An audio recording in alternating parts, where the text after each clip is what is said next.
Hello students, मेरा नाम है अरुण शर्मा और आप सभी का अरुण कोचिंग क्लासेस में बहुत बहुत स्वागत है। स्टूडेंट्स, आज हम शुरू करेंगे काइंड्स ऑफ कंपनी और भी टॉपिक्स मैं आपको आज करवाऊंगा। सो आइए शुरू करते हैं। सो काइंड्स ऑफ कंपनी में यहाँ पे लिखा गया है, the basis of for classification of companies can be based upon two common factor. First है आपका द लाइबिलिटी और एंड द पब्लिक पार्टिसिपेशन। ठीक है, इन दो कॉमन फैक्टर्स के बेस पे कंपनीज को जो है वो क्लासिफाई किया गया है। ठीक है, तो यहाँ पे आप देख सकते हैं, यहाँ लिखा गया है kinds of company on the basis of liability. तो लाइबिलिटी के बेस पे कंपनी तीन टाइप की है, companies limited by shares, company limited by guarantee और अनलिमिटेड कंपनी। ठीक है, और दूसरा हमारे पास है on the basis of public participation, private company, public company और वन पर्सन कंपनी। तो स्टूडेंट्स, जो भी इसमें बातें इंपॉर्टेंट होगी वो मैं आपको बता दूंगा और जो इंपॉर्टेंट नहीं होगी वो भी मैं आपको बता दूंगा। देखिए, सो फर्स्ट ऑफ ऑल है हमारे pass on the basis of liability, companies limited by shares. ठीक है, फर्स्ट है कंपनी लिमिटेड बाय शेयर्स। तो section 2 subsection 22 of the companies act 2013। तो in case of companies limited bye share, तो जब company limited by shares होता है ना, तो लाइबिलिटी जो होती है कंपनी के मेंबर्स की यानी कि शेयर होल्डर की, वो लिमिटेड होती है, limited to the extent of unpaid value of shares possessed by them. मतलब जितनी वैल्यू के उन्होंने शेयर्स खरीदे होंगे, है ना, उस सीमा तक, उस लिमिट तक कंपनी क्या हो, कंपनी के मेंबर्स क्या होंगे, कंपनी के मेंबर्स की लायबिलिटी लिमिटेड होगी। सपोज करिए किसी मेंबर्स के पास जो है वो 5,000 रुपए के शेयर्स हैं कंपनी के, तो वो जो मेंबर है कंपनी का, उसकी जो लायबिलिटी है वो 5,000 रुपीज तक ही है। मतलब उसकी एक लिमिट है। ठीक है, मतलब इससे ज्यादा की लायबिलिटी वो बियर नहीं करेगा। Okay, if the shares are fully paid up, अगर आपके शेयर्स फुली पेड अप हैं, then there exist no liability on the part of the share holder regardless of the debts of the company. So students, इस line का मतलब ये है कि अगर आपके के जो शेयर्स हैं वो फुली पेड अप हैं, ठीक है, फुली पेड अप हैं, है ना, ऐसा अगर दिया होगा, तो कंपनी के जो भी डेट हैं, है ना, उनके बारे में कोई भी परवाह किए बिना जो शेयर होल्डर्स की तरफ से कोई भी लायबिलिटी नहीं होगी। मतलब तब शेयर होल्डर्स की कोई भी लायबिलिटी नहीं मानी जाएगी इन केस अगर जो शेयर्स हैं वो फुली पेड अप होंगे। तो बाकी, है ना, जो शेयर होल्डर की जो लायबिलिटी होती है ना, कंपनीज लिमिटेड बाय शेयर्स में, जहां तक उन्होंने शेयर्स को परचेज किया होता है ना, वहीं तक होती है। ठीक है, उससे ज्यादा अमाउंट की लायबिलिटी नहीं मानी जाती। ठीक है, कंपनीज लिमिटेड बाय गारंटी, तो कंपनी लिमिटेड बाय गारंटी का मतलब क्या है, when members of a company offer a firm as insurance to bear liability to a certain extent. ठीक है, when member of a company, देखिए जो कंपनी के मेंबर्स हैं, है ना, जब offer a firm as insurance, जो तो वो कंपनी को ये एज इंश्योरेंस दे रहे हैं कि वो खुद ये बोल रहे हैं कि हम इतने अमाउंट की लाइबिलिटी को बियर करेंगे। ठीक है, सर्टेन अमाउंट, जैसे 5,000, 10,000, 50,000, the company is set to be limited by guarantee. तो उस केस में हम कंपनी को क्या बोलेंगे कि कंपनी लिमिटेड बाय गारंटी है। The liability of the members in such a case arises only in the event of winding of the company। तो इस लिमिटेड बाय गारंटी के केस में कंपनी के मेंबर्स की जो लाइबिलिटी होती है वो कैसे अराइज होगी, जब कंपनी का वाइंडिंग अप हो रहा होगा, मतलब कंपनी खत्म हो रही होगी। तो जितने अमाउंट की 5,000, 10,000 या 50,000, जितने भी अमाउंट की लाइबिलिटी की गारंटी उन्होंने दी होगी, उतना अमाउंट उनको पे करना पड़ेगा। ठीक है, आई होप आपको ये दोनों पॉइंट जो है वो समझ में आ रहे होंगे, है ना। नेक्स्ट है अनलिमिटेड लाइबिलिटी। अनलिमिटेड लाइबिलिटी, देखिए जो नाम से ही पता चल रहा है कि जो मेंबर्स की लाइबिलिटी कैसी है, अनलिमिटेड है। ठीक है, an unlimited company is a company whose members bear limitless liability towards it. मतलब कि कंपनी के मेंबर्स की जो लाइबिलिटी होगी वो लिमिटलेस होगी, उसकी कोई लिमिट नहीं होगी। जबकि यहाँ दोनों केस में लिमिट है, यहाँ पे लिमिटेड बाय शेयर्स है और यहाँ पे लिमिटेड बाय गारंटी है ना। This implies that even the private fund and property of the members can be used. ठीक है, देखिए तो इस केस में क्या होगा, to meet the debt and liability of the company, कि कंपनी की जो लायबिलिटी है और उसके जो डेट है उसको मीट करने के लिए, उनको पूरा करने के लिए जो कंपनी के मेंबर्स हैं उनके प्राइवेट फंड और उनकी जो पर्सनल प्रॉपर्टी का यूज भी किया जा सकता है।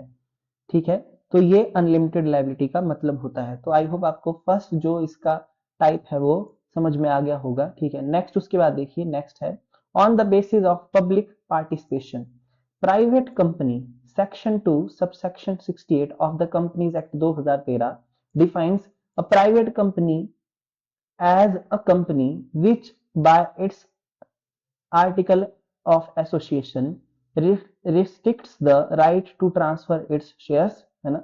देखिए तो एक प्राइवेट कंपनी वो कंपनी होती है जिसके आर्टिकल्स ऑफ एसोसिएशन, है ना, उसको उसके ट्रांसफर ऑफ शेयर्स के राइट को रिस्ट्रिक्ट करते हैं। मतलब एक प्राइवेट कंपनी अपने शेयर्स को ट्रांसफर नहीं कर सकती। और दूसरा, accept in one person company, है ना, वन पर्सन कंपनी के अलावा limits the number of its member 200, और जिसके मतलब कंपनी के जो मेंबर्स होते हैं वो मैक्सिमम 200 होते हैं। ठीक है, ये मैं डिफरेंस में आपको ऊपर बता चुका हूं पिछली वीडियो में।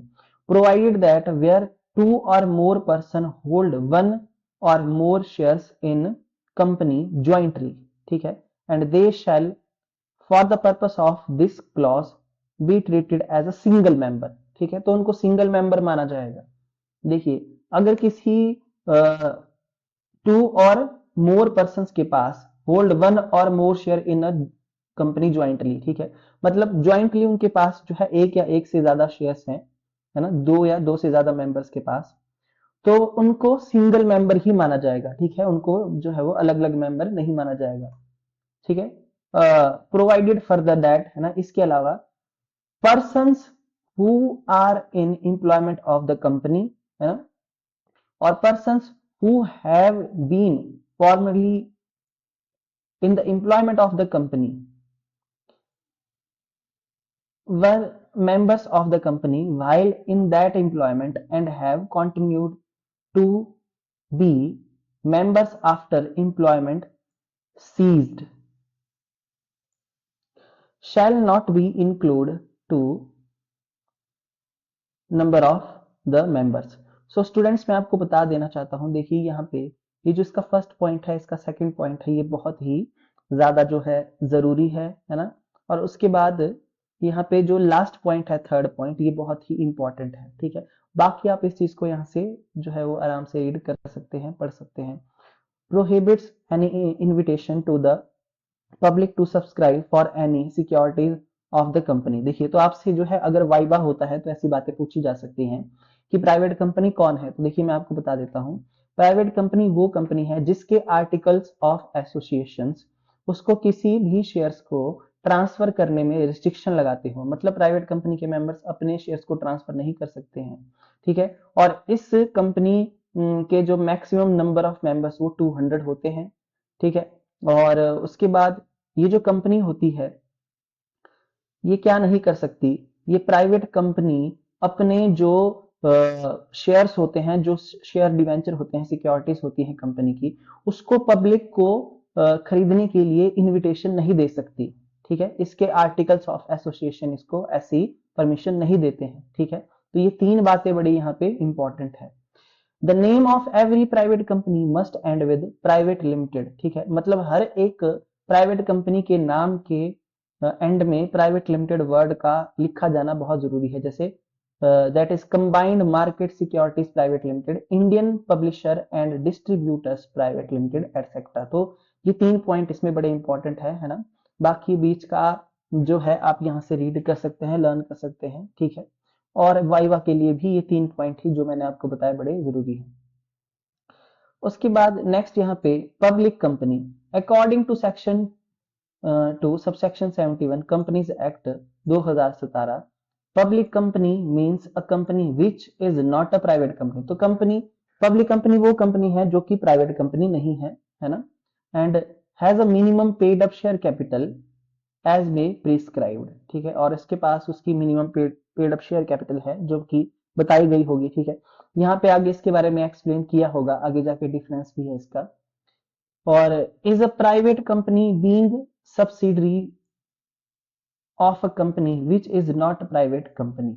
ठीक है, तो public company is a private company being a subsidiary of company which is not a private company. ठीक है, तो मतलब जो आपकी जो एक पब्लिक कंपनी होती है वो किसी दूसरी प्राइवेट कंपनी की क्या है, सब्सिडरी यानी कि सहायक कंपनी मानी जाती है, विच is not a private. Okay, section 2 subsection 71 of the companies act 2013। सो यहाँ पे क्या बोला गया है, देखिए ध्यान से, जो एक पब्लिक कंपनी होती है, ये बातें बहुत ही ध्यान से सुनने वाली है कि एटलीस्ट उसके 7 मेंबर्स होने चाहिए, किसके, पब्लिक कंपनी के, मिनिमम 7, और मैक्सिमम जो है उसकी कोई भी सीमा नहीं है, मैक्सिमम नो रिस्ट्रिक्शन, कोई लिमिट नहीं है, जितने मर्जी मेंबर्स हो सकते हैं। The name of every public company must and with limited word, जो लिमिटेड वर्ड लगा होना चाहिए। ठीक है, हर कंपनी पब्लिक कंपनी के नाम के एंड में, जैसे कि अगर मैं बोल दूं ए बी सी लिमिटेड, है ना, तो ये हमारी पब्लिक कंपनी मानी जाएगी, और इसमें मिनिमम 7 मेंबर और मैक्सिमम नो रिस्ट्रिक्शन, जो है कोई लिमिट नहीं है मेंबर्स के लिए। According to the companies act 2019, ये अमेंडमेंट हुआ है, अमेंडमेंट मतलब संशोधन किया गया है, इसको और अच्छा बनाया गया है। Certain classes of public companies are required to issue of share in dematerialised form only, कि यहाँ पे बोला गया है कि पब्लिक कंपनी की कुछ जो क्लासेस होगी, सर्टेन क्लासेस, है ना, वो उनको सिर्फ और सिर्फ कैसे, डीमेटलाइज फॉर्म में जो शेयर्स होते हैं, डीमेटलाइज फॉर्म होती है स्टूडेंट शेयर्स की, है ना, उसमें ही शेयर्स को मतलब शेयर्स की डीमेटलाइज फॉर्म में ही शेयर्स को इशू करना है। ठीक है, private and public companies are not required to have a minimum paid up capital. देखिए, जो प्राइवेट और पब्लिक कंपनी है उसके लिए कोई मिनिमम पेड अप कैपिटल नहीं है। एट प्रेजेंट वाइड नोटिफिकेशन 29 मई 2015। ठीक है, कोई भी रिक्वायरमेंट नहीं है ऐसी कि इतने की मिनिमम पेड अप कैपिटल होनी चाहिए। ठीक है, यहाँ पे ऐसा बोला गया है। ओके, बाकी आगे डिफरेंस भी दिया गया है पब्लिक और प्राइवेट कंपनी का, तो वहां पे बातें और क्लियर हो जाएंगी। नेक्स्ट है वन पर्सन कंपनी ओपीसी। देखिए, वन पर्सन कंपनी क्या होता है, ये बहुत इंपॉर्टेंट है। वन पर्सन कंपनी का मतलब है a company with only one person. ठीक है, जिसमें सिर्फ एक ही पर्सन क्या है, मेंबर है ना, as its member incorporated it is a private company. ठीक है, तो मतलब तो आपकी जो वन पर्सन कंपनी है वो एक प्राइवेट कंपनी है, जिसकी एस्टेब्लिशमेंट करने वाला, जिसकी इनकॉर्पोरेशन करने वाला एक पर्सन है, सिर्फ एक ही मेंबर है, as per rule 3 of the companies incorporation rules 2014। Apart from, इसके अलावा, forming a public private limited company, the acts enables the establishment of new entity one person company.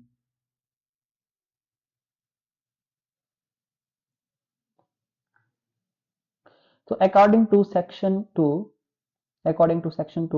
subsection 62 of the companies act 2013, one person company can be defined. देखिए, one person company को यहाँ भी define किया गया है।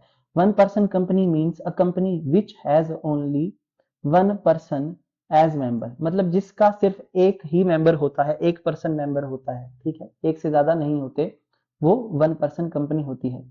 तो member of OPC, जैसा कि आपको बता दिया, only natural person who is a citizen of India and resident of India can be a member of OPC. दूसरा, पेड अप शेयर कैपिटल, इसमें कितनी है, it it's paid up share capital is not more than 50 lakh. ठीक है, 50 lakh rupees से ज्यादा नहीं होनी चाहिए, और इसकी जो एवरेज टर्नओवर है वो 2 करोड़ से ज्यादा नहीं होनी चाहिए। ठीक है, ये स्टूडेंट्स, ये वाइवा के लिए भी बातें बहुत जरूरी है। Number of directors, minimum number of directors is 1 and maximum is 15। ठीक है, तो जो नंबर ऑफ डायरेक्टर्स होते हैं ओपीसी में, वन पर्सन कंपनी में, वो एक होता है और मैक्सिमम 15 होते हैं। ठीक है, कन्वर्शन, ठीक है, यानी कि परिवर्तन, an OPC can not convert itself into public और प्राइवेट कंपनी। जो ओपीसी होती है, वन पर्सन कंपनी होती है, वो अपने आप को पब्लिक और प्राइवेट कंपनी में नहीं बदल सकती कब तक, अनलेस जब तक a period of 2 years has expired from the date of its incorporation. मतलब इसको बनाए हुए जो है 2 साल हो जाने चाहिए, उसके बाद ये या पब्लिक या प्राइवेट कंपनी में खुद को कन्वर्ट कर सकती है। And conversion is mandatory when it's average annual turnover during the relevant period exceed 2 crore और paid up share capital increase beyond ₹50 lakh. देखिए, अगर अगर वन पर्सन कंपनी की जो टर्नओवर है ना, वो 2 करोड़ से ज्यादा हो जाती है, या फिर उसकी जो पेड अप शेयर कैपिटल है वो 50 लाख से ज्यादा हो जाती है, इंक्रीज कर जाती है, तो उसको खुद को पब्लिक या प्राइवेट कंपनी में बदलना जो है वो जरूरी हो जाता है। ठीक है, ये परिवर्तन जरूरी है, कन्वर्शन जरूरी है। Formation, it is created for business purposes as it can not be form for charitable purpose. देखिए, मतलब इसकी जो फॉर्मेशन हुई है वो बिजनेस करने के लिए हुई है, किसी चैरिटी पर्पस से नहीं हुई है। The term resident in India, देखिए रेजिडेंट इन इंडिया का मतलब क्या है, जैसे कि यहाँ पे बोला गया है कि जो मेंबर होगा वो रेजिडेंट ऑफ इंडिया होना चाहिए। तो रेजिडेंट ऑफ इंडिया कौन है? A person who has stay in India, जो इंडिया का रहने वाला है, for a period of not less than 182 days immediately preceding 1 calendar year. मतलब उसको भारत में रहते हुए अभी तक जो है वो 182 डेज से ज्यादा का टाइम, कम का टाइम नहीं होना चाहिए। मतलब कोई ऐसा पर्सन जिसको भारत में रहते हुए 182 दिन हो चुके हैं, वो पर्सन रेजिडेंट ऑफ इंडिया माना जाएगा। ठीक है, आई होप आपको इतना समझ में आ गया होगा। Advantages of one person company. OPC OPC is not required to include cash flow statement in its financial statements. ठीक है, ओपीसी इज नॉट रिक्वायर्ड। तो ओपीसी जो वन पर्सन कंपनी होती है ना, उसको अपनी फाइनेंशियल स्टेटमेंट बनाती बार कैश फ्लो स्टेटमेंट को बनाना जरूरी नहीं है। ठीक है। दूसरा, the provisions relating to calling of annual general meeting, notice for general meeting, है ना, कोरम फॉर मीटिंग, है ना, proxies etcetera are not applicable to OPC. तो ये सारी चीजें जो है ओपीसी पे एप्लीकेबल नहीं होती है, ये इसकी एडवांटेजेस हैं। सो स्टूडेंट्स, आई होप आपको ये जो काइंड ऑफ कंपनी जो है अंडरस्टैंड हो गया होगा, है ना। मैंने तीनों आपको बहुत अच्छे तरीके से समझा दिए। उसके बाद नेक्स्ट देखिए, यहाँ पे डिफरेंस है कि एक प्राइवेट कंपनी और पब्लिक कंपनी में क्या डिफरेंस है। देखिए, प्राइवेट कंपनी और पब्लिक कंपनी में तो जल्दी जल्दी से मैं आपको बताऊंगा। देखिए, जो प्राइवेट कंपनी होती है वो अपने शेयर्स को ट्रांसफर नहीं कर सकती है। ठीक है, रिस्ट्रिक्टेड। देखिए, ट्रांसफर अलाउड ओनली। देखिए, ट्रांसफर कैसे होगा, जब बोर्ड ऑफ डायरेक्टर उसकी कॉन्सेंट देंगे।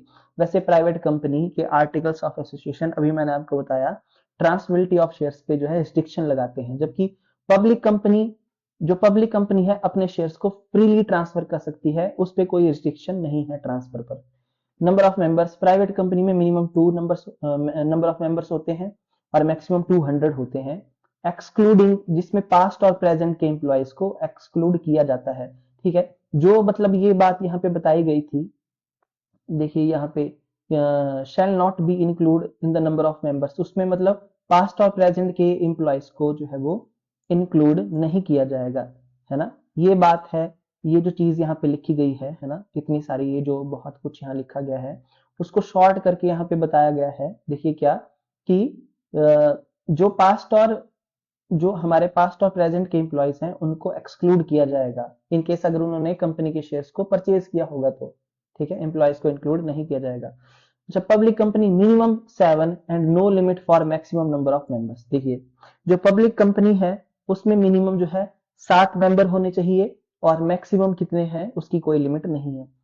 Private company, a private company by its article of association prohibits any invitation to public to subscribe any shares of debentures. देखिए, यहाँ पे क्या लिखा गया है, जो प्राइवेट कंपनी है उसके आर्टिकल्स ऑफ एसोसिएशन के अकॉर्डिंग एक प्राइवेट कंपनी अपने शेयर्स या डिवेंचर्स को पब्लिक को खरीदने के लिए इन्विटेशन नहीं दे सकती, जबकि एक पब्लिक कंपनी जो है वो अपने शेयर्स और डिवेंचर्स को जो है वो खरीदने के लिए पब्लिक को इनवाइट कर सकती है। सब्सक्राइब्ड का मतलब है स्टूडेंट्स की वो मतलब इन्विटेशन देती है पब्लिक को कि वो उसके शेयर्स को परचेज करे, डिवेंचर को परचेज करे। तो ये जो सब्सक्रिप्शन की जो मतलब पाबंदी है वो प्राइवेट कंपनी के लिए है, पब्लिक कंपनी के लिए नहीं है। अच्छा, प्रोस्पेक्टस देखिए, प्राइवेट कंपनी को प्रोस्पेक्टस इशू करना जरूरी नहीं होता, पब्लिक कंपनी को जरूरी होता है, प्रोस्पेक्टस इशू करना कंपलसरी होता है। अगर वो अपने शेयर्स या डिवेंचर्स को जो है इशू करना चाहती है, पब्लिक को इनवाइट करना चाहती है ना, तो उसको प्रोस्पेक्टस जो है इशू करना पड़ेगा। अदरवाइज जो है, अगर वो प्रोस्पेक्टस इशू नहीं करती पब्लिक कंपनी, तो statement in lieu of prospectus इसके स्थान पे जो है इशू किया जाता है। नेक्स्ट है प्राइवेट कंपनी, इसमें 2 डायरेक्टर होते हैं कम से कम, और 15 से ज्यादा नहीं हो सकते, मतलब मैक्सिमम 15 और मिनिमम 2। और इसमें 3 डायरेक्टर होते हैं मिनिमम, और 15 से ज्यादा नहीं हो सकते, ठीक है, पब्लिक कंपनी में। स्टैट्यूटरी मीटिंग को बुलाना जो है प्राइवेट कंपनी के लिए जरूरी नहीं होता, जबकि पब्लिक कंपनी के लिए स्टैट्यूटरी मीटिंग को बुलाना बहुत जरूरी होता है, और ये मीटिंग जो है 6 महीने के बाद बुलाई जाती है ना। कब? Necessary with in 6 month of obtaining certificate of commencement of business. देखिए, अगर किसी ने पब्लिक कंपनी शुरू की और उसको जब बिजनेस स्टार्ट करने का सर्टिफिकेट मिल जाएगा, तो उसके 6 महीने के अंदर अंदर उसको क्या बुलानी पड़ेगी? स्टैट्यूटरी मीटिंग बुलानी पड़ेगी, ठीक है। आई होप आपको इतना समझ में आ गया होगा। नेक्स्ट है, तो देखिए, मैंने आपको बताया कि प्राइवेट कंपनी को अपने नाम के एंड में प्राइवेट लिमिटेड वर्ड लिखना जरूरी है, और पब्लिक कंपनी को लिमिटेड वर्ड लिखना जरूरी है, ठीक है। नेक्स्ट है articles of association. Special article of association जो है जरूरी होते हैं प्राइवेट कंपनी के केस में। अब पब्लिक कंपनी में अडॉप्ट टेबल एफ, है ना, given in the companies act 2013, a company can have its own articles of association alternately. देखिए, पब्लिक कंपनी, अगर पब्लिक कंपनी के पास अपना कोई आर्टिकल्स ऑफ एसोसिएशन नहीं है, तो उसकी जगह पे टेबल एफ के जो रूल्स हैं वो पब्लिक कंपनी फॉलो करेगी। ओके, नेक्स्ट है private company, it can allot shares as the director decided, ठीक है।